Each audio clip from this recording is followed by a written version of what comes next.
መጋቢው፣ ጠባቂው፣ አካሚው፣ መሪው፣ አራቂው ስለ በጎቹ ሲል ዘመኑን የሰጠው ለርሱም ከማይመለስ ጠላት የሚናጠቀው 99 ካለኝ አትርፍ ያለው ብሎ የጠፋችው አንዲቷን የማይተው ብቻውን ሄዶ ያችን ሲያገኛት ደግሞ በጓን ደስ ይያለው ተሸክሟል።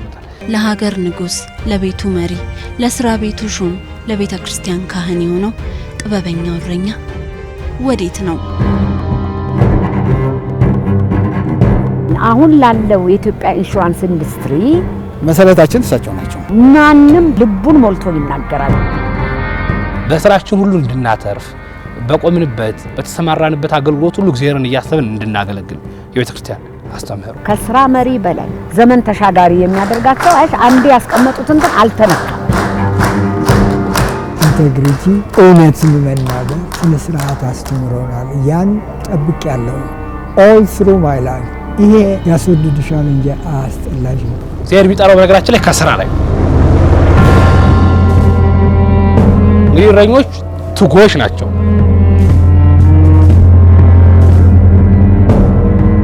ምን አለ ተብሎ ቃሉ የሚጠበቀው በበጎቹ ዘንድ ድምጹ የተለየው ከበረቱ የማይጠልቅ ፀሐይ ይወጣው ያ መልካም እረኛ ማን ነው? በጎ እረኛ ነፍሱን ለበጎቹ አሳልፎ የሚሰጥ ነው። እግዚአብሔር እረኛዬ ነው ይጠብቀኛል። እግዚአብሔር እረኛዬ ነው ይጠብቀኛል። በበዓለ ልደት የክርስቶስ መወለድን ብስራትን እነርሱ ቀድመው ሰሙ። ከፍጥረት ሁሉስ እንደምን ለደስታዋ ዜና እረኞች ተመረጡ። በዙፋን የተጠበቀው ክርስቶስስ ስለምን በበረት ተወለደ? ልደትና እረኝነት። ክርስቶስ ተጠመቀ ለማለት ጥንቱ መወለድ ነው። ተሰቀለ ለማለት ጥንቱ መወለድ ነው። ተቀበረ ለማለት ጥንቱ መወለድ ነው። ሞተ፣ አረገ፣ ተነሳ ለማለት ለዚህ ሁሉ ጥንቱ መወለድ ነው። ቅዱስ ቤተክርስቲያን ከምታከብራቸው አበይት በዓላት መካከል አንደኛው በዓለ ልደት ነው ወይ በዓለ ገናን ነው። በየወሩ ጭምር የክርስቶስ ልደት ነው በ29 ቤተክርስቲያን ታከብራለች። ለክርስቲያኖች ሁሉ ፍስሐቸው፣ ደስታቸው የደስታ መጀመሪያ የሆነ በዓል ነው። በዚህ ጊዜ እንግዲህ ኢየሱስ ክርስቶስ በእውነቱ ካደረጋቸው ድንቅ ነገሮች መካከል በስጋ ወራቱ የተናቁ ነገሮችን ብዙዎችን አክብሯቸዋል። የተናቁ የተባሉ ሰዎችን፣ የተናቁ የተባሉ ቦታዎችን፣ የተናቁ የተባሉ ከተሞችን ናዝሬትን የመሳሰሉ የተናቁ የተባሉ ተማሪዎችን፣ አጥማጆችን እነዚህን ሁሉ አክብሯል። በልደቱ ካከበራቸው መካከል ደግሞ የተናቁ እረኞች አክብሯቸዋል በዚህ ዕለት ማለት ነውና መልአኩም እነሆ ቅዱስ ገብርኤል ይትፍርሁ አትፍሩ ለእናንተም ለዓለሙ ሁሉ ደስታ የሚሆን ዜና ነግራችኋለሁ ብለው የመላእክት ነው ልደቱን ያበሰረው ቅዱስ ገብርኤል መልሶ ደግሞ ለኖሎት ወይም ደግሞ ለእረኞች የክርስቶስ መወለድ ያበሰረበት ደስታውን የነገረበት ደስታውን ያጋራበት ነው። ከከበሩ ፍጥረቶች መካከል መላእክት ከምድር ደግሞ እረኞች አብረው ያመሰግኑበት ነው። ከሌዊ ዘር ቢወለድ ከነዳዊት ዘር ቢወለድ ከይሁዳ ዘር ቢወለድም ነገር ግን ከከበሩት ከነገስታቱ መካከል ከቤተ መንግስት ይወጣል ብለው ነበር የሚጠብቁት። እሱ ግን ከበረት ተወለደ።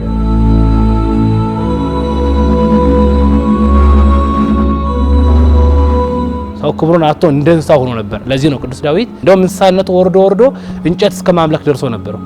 ስለዚህ ከዚህ ከንሳ ባህሪነት ላነሳችሁ ከወደቃችሁበት ማንነት ከፍ ላረጋችሁ እሱ እኔ በበረት ተወለድኩኝ ብሎ በእንስሶች በረት ተወለደ።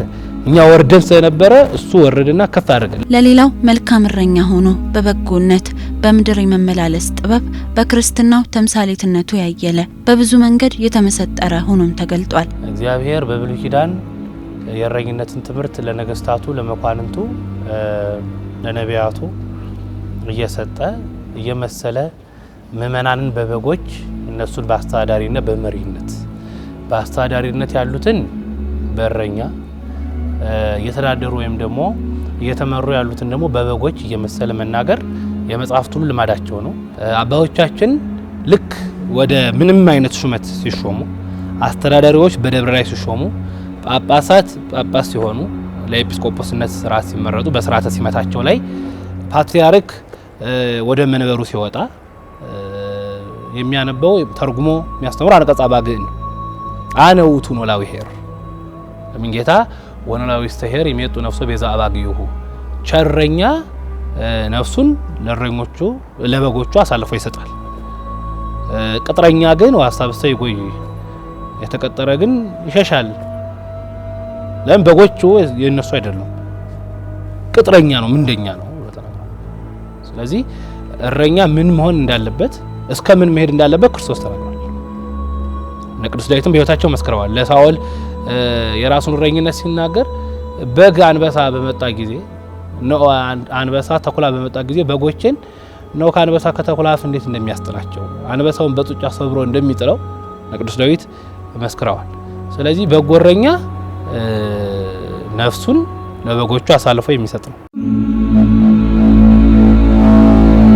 ነቢያትና ቅዱሳን በእረኝነት ዘመን ያሳዩት መልካምነት ለሌላ ትልቅ ክብር ሲያስጠራቸውም ምሳሌው ለሰው ልጆች ሁሉ ነው። ነው በብሉይ ኪዳን ነገስታቱን፣ መኳንንቱን፣ መሳፍንቱን እረኞች ሲላቸው እናገኛለን።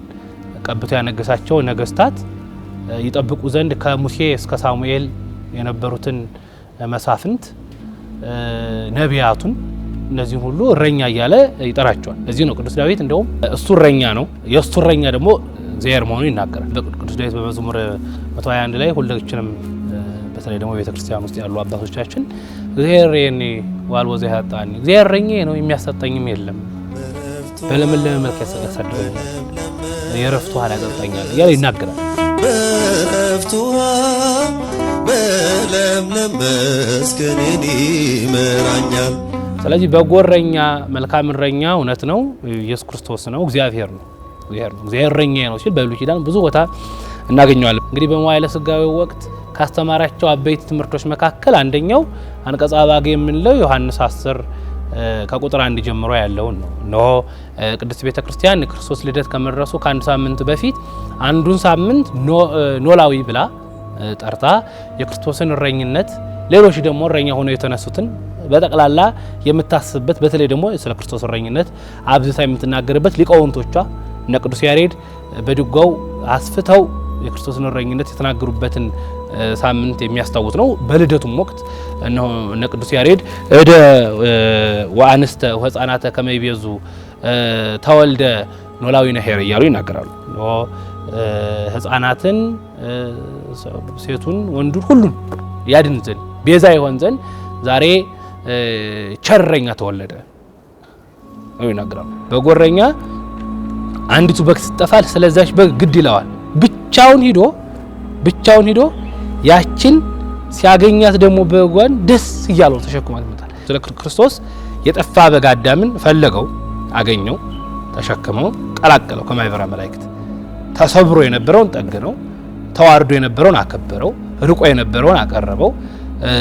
በጫካ እንደመጥፋት ማለት ወድቆ የነበረውን አትብላ የተባለውን በልቶ የነበረውን እነሆ ክሶ የሱን ስጋ አድርጎ በሱ በሄር የተገለጸና ከዛ ኋላ አዳምን አነሳው ከወደቀበት አነሳው። ስለዚህ የበጎ እረኛ ባህሪ ነው። ይሄም ክርስቶስ ተናገረው ምሳሌ ነው። በመዋዕለ ሥጋዌ ወቅት ካስተማራቸው ትምህርቶች መካከል ያንኛው ነው። ብዙ በእረኝነት እየመሰለ ያስተማራቸው ብዙ ትምህርቶች አሉ። ፍጹም መልካም እረኝነት። የክርስቶስ መልካም እረኝነት ከምድራዊው እረኝነት በምን ይለያል? ለምድራዊው እረኛስ የማይቻለው መልካም ግብር የቱ ነው? ክርስቶስ ነው መልካም እረኛ ነው። መልካም እረኝነቱም ከዚህ ከምናየው ከምድራዊ እረኝነት ልዩ እረኝነት ነው። እረኛ ምን ያደርጋል ከተባለ በጎቹን መጀመሪያ በምቹ ቦታ ያስተማራቸዋል። እንግዲህ ክርስቶስ ወንጌል መስተማሪያ ነች። በወንጌል አስተማርቶናል። ያበላቸዋል፣ ያጠጣቸዋል። የክርስቶስ እረኝነት የሚገርመው ማብላት ማጠጣቱን ሳር አይደለም ያበላቸው፣ ስጋውን ነው ያበላቸው። ውሃ አይደለም ማለት ነው፣ የራሱን ደም ነው ያጠጣቸው። ደም ያጠጣ የራሱን ስጋ የሚያበላ እረኛ አይገኝም። ለዚህ ነው ሊቃውንቱ በቅኔያቸው ሳይቀር እነ መላኩ ብርሃን አድማሱ ጀመሬ ኢትዮጵያዊ ሊቅ በቅኔያቸው እንዲህ ብለው ስለ ክርስቶስ እረኝነት ይናገራሉ። እረኛ ከአውሬ አፍ በጎቹን ከጠበቀ የበጎች እረኛ ቸርነቱ ምንድን ነው? ቸርነቱ ከክርስቶስ እረኝነት ጋር አስተባብረው ሲናገሩ ነው። የሚጠበቀውስ በግ ጥቅሙ ምንድነው? ጥቅሙ ምንድነው? ጠባቂውስ ቸርነቱ ምንድነው የሚሉት ምክንያት ከዛ በኋላ በቅኔያቸው ያመጣሉ። ነው ከአውሬ አፍ ከጠበቀው በኋላ ይላሉ እሱ ራሱ እንደ አውሬ ሆኖ ይበላዋል። እርሱ ራሱ ዳሮ ሆኖ ይበላዋል። ለምንድነው? አሁን እንግዲህ በዓል አይደለ? በጎች ይሸጣሉ አይደል? ሁላችንም በየቤታችን እንግዲህ አሁን ይሄንን በዓል ፕሮግራም የምናየድ አንዳንዶቹ እየበሉ ነው፣ አንዳንዶቹ በልተው ጨርሰዋል አይደል? እነዚህ የሚበሉት በጎች እረኞች ጠብቀው አሳድገው አንዳንዶቹ ያሳደጓቸውን እየበሏቸው ነው፣ አንዳንዶቹ ደግሞ አሳድገው ሽጠዋቸዋል። ለዚህ ነው ምን ጥቅም አላቸው የተጠበቁትስ የሚጠብቁትስ ምንድነው ቸርነታቸው ይላሉ። ሂሩትስ ወረፋ ለኖላዊነት ጋሁ ይላሉ።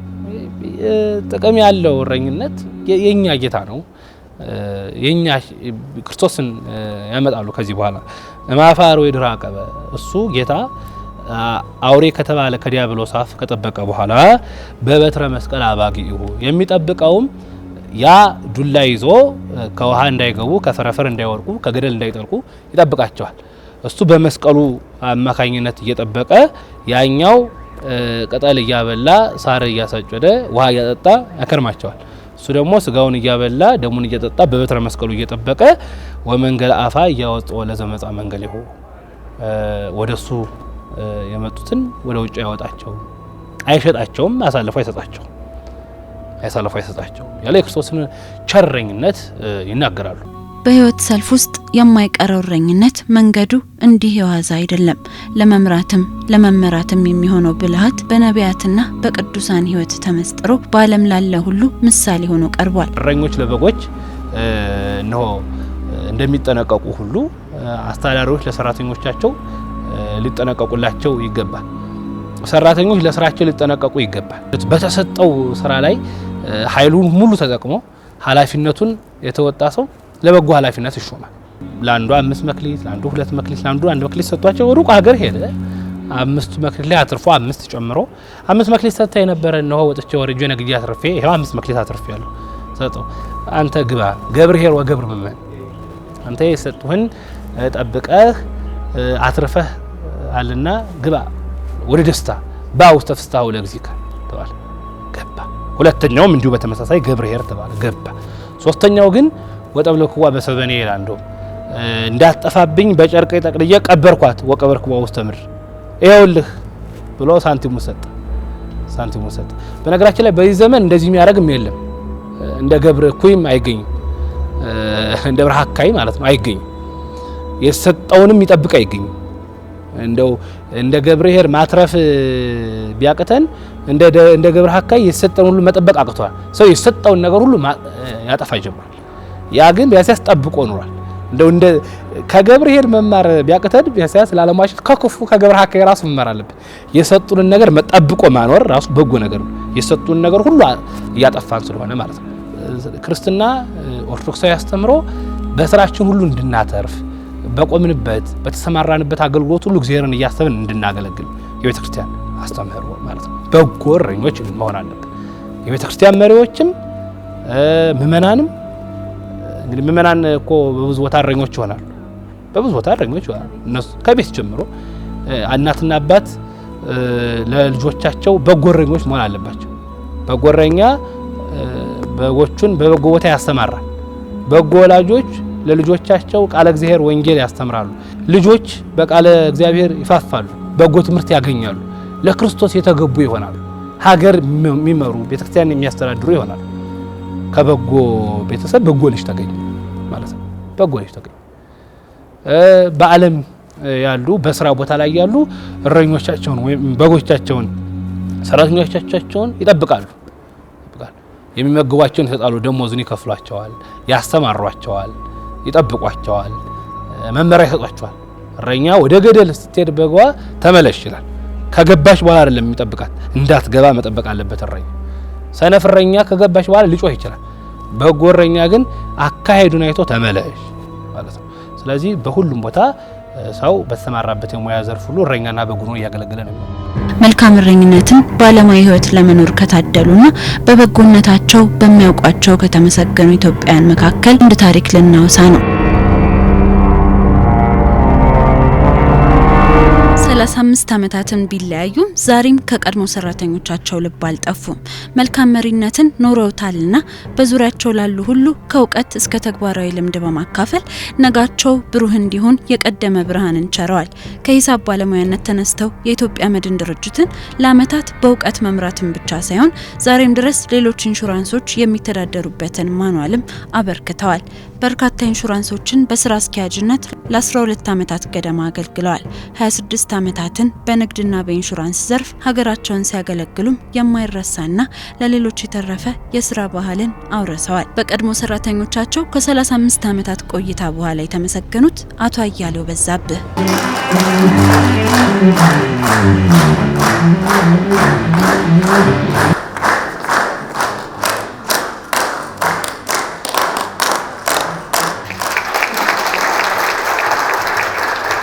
ኢትዮጵያ ኢንሹራንስ ኢንዱስትሪ ውስጥ ለረጅም ጊዜ ያገለገሉ ከሚባሉት ውስጥ ነኝ። ከዚህ ቀደም ኢትዮጵያ መድን ድርጅት ነበር የምሰራው። ከዛ ድርጅት ባገኘሁት እውቀት፣ ስነ ምግባር፣ ችሎታ እና ኢንቴግሪቲ ጀነራል ኢንሹራንስ ብሮከርስ የሚባል አቋቋምኩኝ። ለዛ መሰረቴ የኢትዮጵያ መድን ድርጅት ነው። የገሩኝን አለቆቼን እንደ ተማሪ ያስተማሩኝን፣ የገሰጹኝን፣ ከመስመር እንዳልወጣ ጋይድ ያረጉኝን፣ ታማኝነትን በግንባር ቀደም ስራዎች ሁሉ ማዕከል እንዳረግ የረዱኝን ከላይ እስከታች ነው የማመሰግነው። ዋናው ሮል ሞዴላችን ደግሞ ያከበርናቸው አቶ አያሌው በዛብህ ናቸው። መጀመሪያ የተቀጠርኩት ኢትዮጵያ መድን ድርጅት በ1969 ዓመተ ምህረት መጋቢት ላይ ጀምሮ ነው። በአጠቃላይ መድን ድርጅት 25 ዓመት ሰርቻለሁ። አቶ አያሌው 71 ላይ ነው የመጡት። መድን እንግዲህ ፕሮፌሽናል የሆነ ሰው በዛን ጊዜ አልነበረውም እና ትኩረታቸው ድርጅቱን የሚተኩ ሰዎችን ማፍራት ነው። በኢንሹራንስ ሙያ ላይ ማሰልጠን አለብን ብለው ነው የተነሱት። አቶ አያሌው ትምህርት እንድንማር እያንዳንዱን ሰራተኛ ያበረታታሉ። ድርጅቱ የሰው ኃይሉን ፍላጎት በደንብ ነው ይገነባ የነበረው ማለት ነው። ይሄ እንግዲህ በተለይ አሁን የውጭ ትሬኒንጉን በሳቸው ጊዜ ነው የተጀመረው። በደርግ ጊዜ እንግዲህ ደሞዝ ጭማሪ የለም። ከ500 ብር በላይ እድገት ካላገኘሽ በስተቀር ደሞዝ አይጨመርም እና እኛ ጋር ግን በእንደዚህ አይነት እድገት ደሞዝ ጭማሪ ራሳችን ልንፈጥር እንችል ነበር ማለት ነው። ዛሬ ለዚህ እውቅናና ምስጋና ክብር የሚያበቃቸው የስራና የህይወት ስኬታማ ጊዜ ላይ እስኪደርሱ በብርቱ የተፈተኑት የዛሬው የ85 ዓመት አዛውንቱ ተወዳጅ ሰው አቶ አያሌው በተለይ የልጅነት ዘመናቸው ከሀያል ፈተና ጋር ባልበረታ ልቦና የተጋፈጡበት ጊዜ እንደነበረ ያውጉናል። ልጅነቴ አስተዳደጌ ሁሉ ነገር ጥሩ አልነበረም። ኦርፋን አባቴም እናቴም በልጅነቴ የተለዩ ሰው ነበርኩ እና ብዙ ማቅቄ ነው ከዚህ ደረጃ የደረስኩት። ሰውን አትበዲ፣ እውነትን ይዘሽ ብትቀጢ ለቆምሽበት አላማ ምንም አትወድቂም።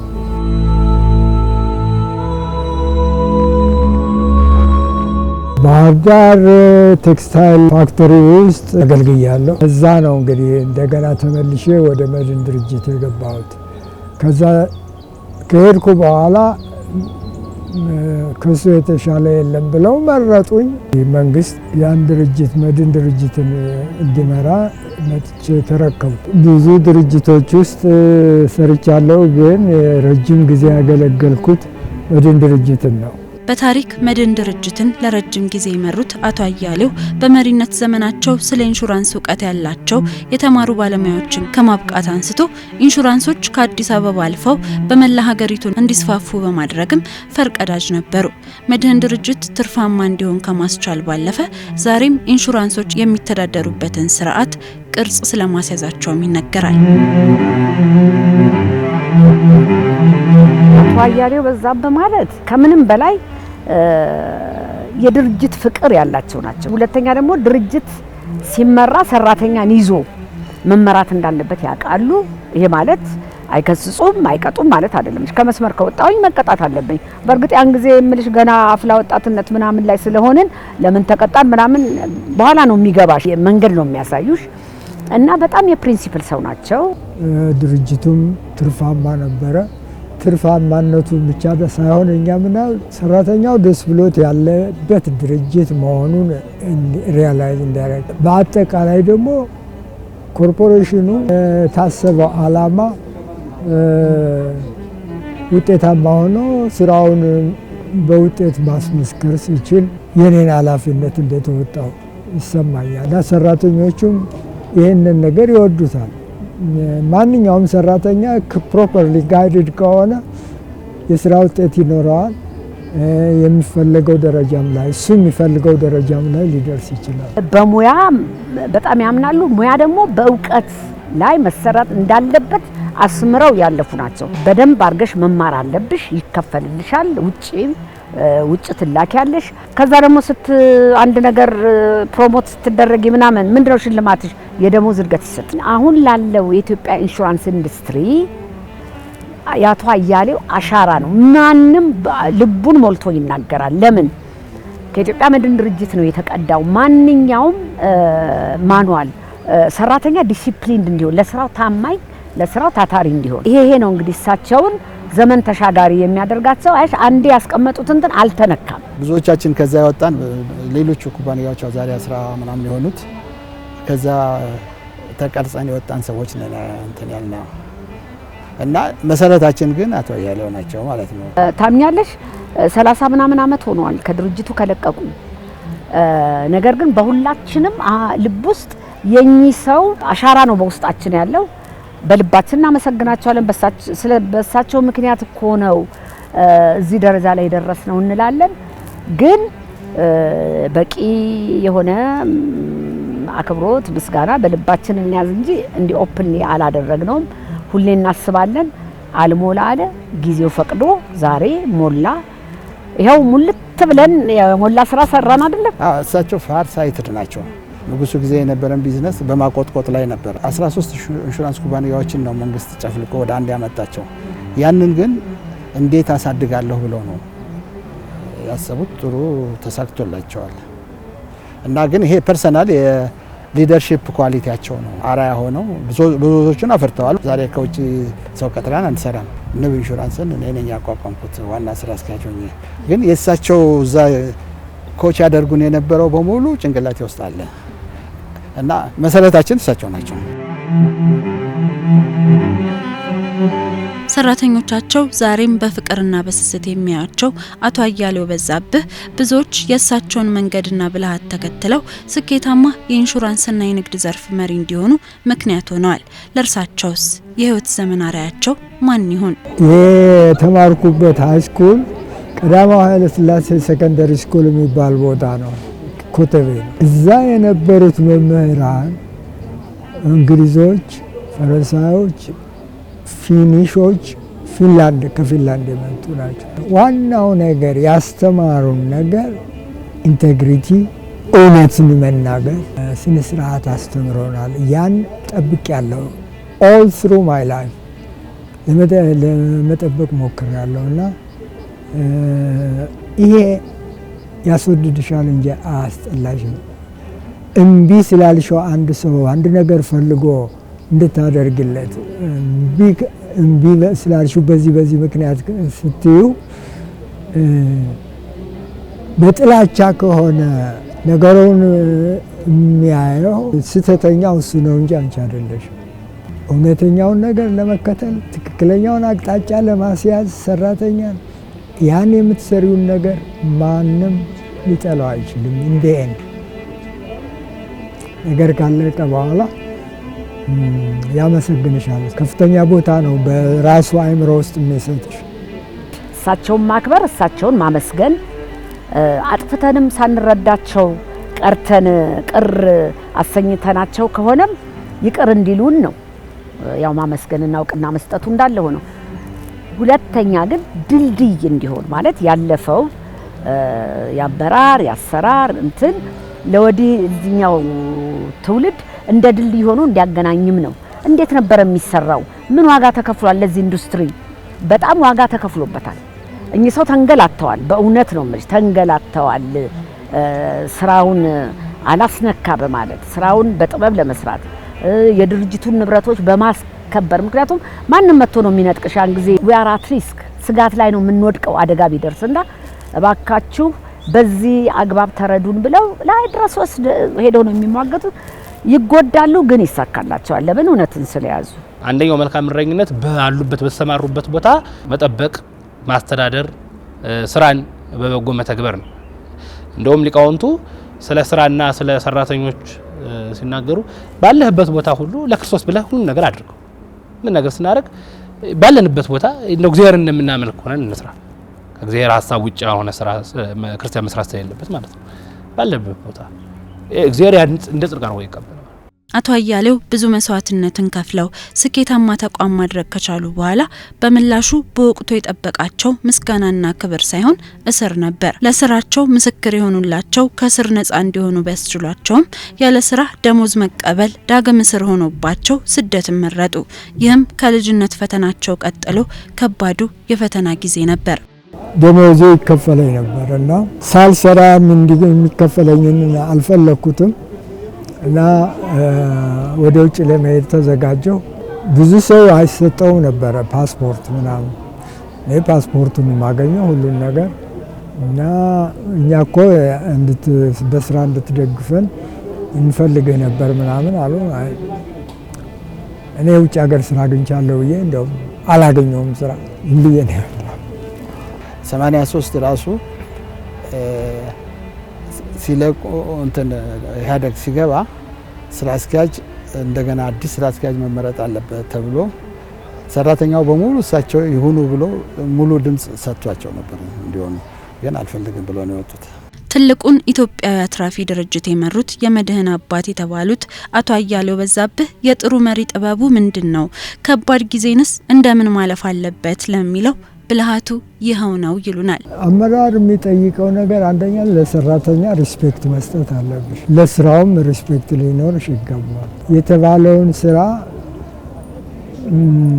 በተገቢው መንገድ በወጣው መመሪያ መሰረት መሰራቱን ማረጋገጥ አለብሽ እና እነሱ ሰራተኛ ደግሞ በዛ መሰረት ሰርቶ ካገኘሽ ክብር መስጠት አለብሽ ማክበር አለብሽ መውደድ አለብሽ በጥበብ የመምራትን ለሚመራም የመታዘዝን በመድር በፍቅር የመመላለስን ጥበብ ለሁላችንም ያድለን እግዚአብሔር ቢጠራው በነገራችን ላይ ከስራ ላይ ሙሴ እስራኤልን ያሻግር ዘንድ የተጠራው ከረኝነት ነው ዳዊት ለንግስና ሴይ ልጆቹን ሲያቀርብ እንደውም ዳዊት አልነበረም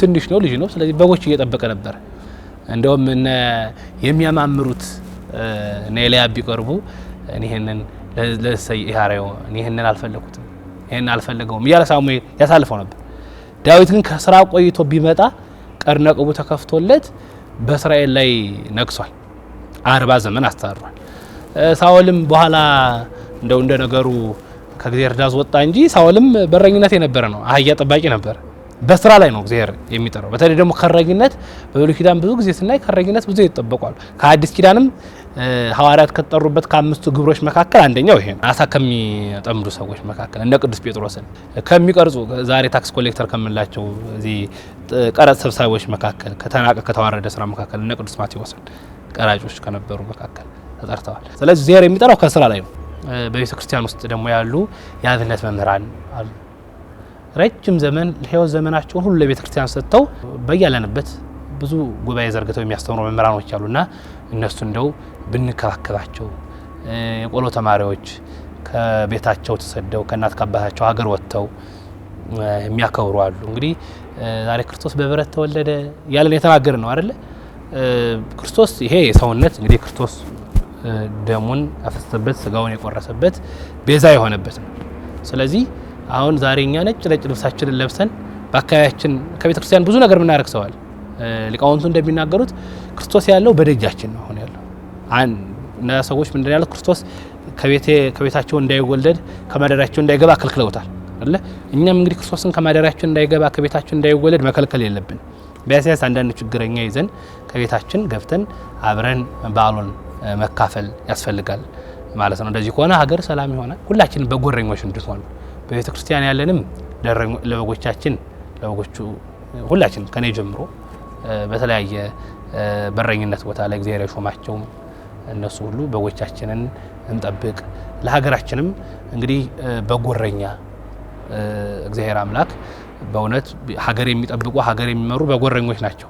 ስለዚህ እናንተ በጎረኛ ሆኑ፣ እኛም በጎበጎች ሆናለን።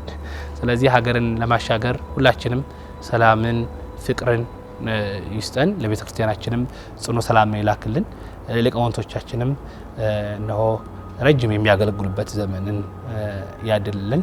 ደግሞ ለብርሃነ ልደቱ በሰላም ያደረሰን ጌታችን ተወለደ ብለን ደግሞ አሁን ደግሞ ተጠመቀ እንዳለን ከ11 ቀን ወይም ከ2 ሳምንት በኋላ ደግሞ ለዛ በዓል በሰላም ያደርሰን ማለት ነው። ለሁሉም ለመላው ለኢትዮጵያ ኦርቶዶክስ ቤተክርስቲያን ተከታይ ለክርስትና አማኞች በሙሉ እንኳን ለጌታችን ለአምላካችን ለመድኃኒታችን ለኢየሱስ ክርስቶስ በዓለ ልደት በሰላም አደረሳችሁ አደረሰን። ይቆየን። መልካም የልደት በዓል እንዲሆንላችሁ ከልብ እመኛለሁ። አገራችን ሰላም ትሁን፣ ስራ ወዳድ ህዝብ ይሁን፣ ታማኝነት በውስጣችን እንትከልና እንደነዚህ አይነትን ለሰዎች የሚገባውን ክብርና እውቅና እንስጥ። በጣም ነው ደስ ያለኝ።